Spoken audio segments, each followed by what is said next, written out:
আজ পবিত্র শবে মেরাজ, ইসলামের অলৌকিকতার অন্যতম শ্রেষ্ঠ নিদর্শন। এই রজনীতে বিশ্বনবী হজরত মুহাম্মদ সাল্লাল্লাহু আলাইহি ওয়াসাল্লামকে দাওয়াত দিয়েছিলেন স্বয়ং মহান আল্লাহ। বেশিরভাগ ইসলামী চিন্তাবিদের মত অনুযায়ী আরবি রজব মাসের ২৬ তারিখ দিবাগত রাতে হারাম শরীফ থেকে বায়তুল মুকাদ্দাসে যান মহানবী হজরত মুহাম্মদ সাল্লাল্লাহু আলাইহি ওয়াসাল্লাম। সেখানে ২ রাকাত নামাজে সকল নবীর ইমামতি করেন তিনি। পরে হজরত জিব্রাইল আলাইহিস সালাম তাকে বিশেষ বাহন বুরাকের মাধ্যমে ঊর্ধ্বাকাশে নিয়ে যান। ৭০,০০০ নূরের পর্দা অতিক্রম করে আরশে আজিমে মহান আল্লাহর সাক্ষাৎ লাভ করেন বিশ্বনবী। এ ঘটনাই শবে মেরাজ।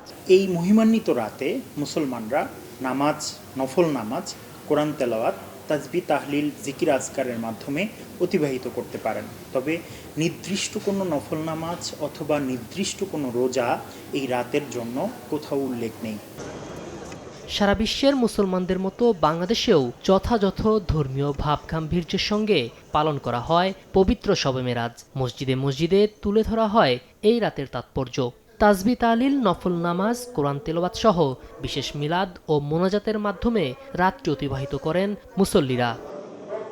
পবিত্র এ রজনীতে দৈনিক ৫০ ওয়াক্ত থেকে কমিয়ে ৫ ওয়াক্ত নামাজ আদায়ের বিধান ফরজ করা হয়। পাশাপাশি এই রাতেই প্রথমবারের মতো জান্নাত ও জাহান্নাম দেখেন হজরত মুহাম্মদ সাল্লাল্লাহু আলাইহি ওয়াসাল্লাম। সাখাওয়াত হোসেন শাহ, সময় সংবাদ, ঢাকা।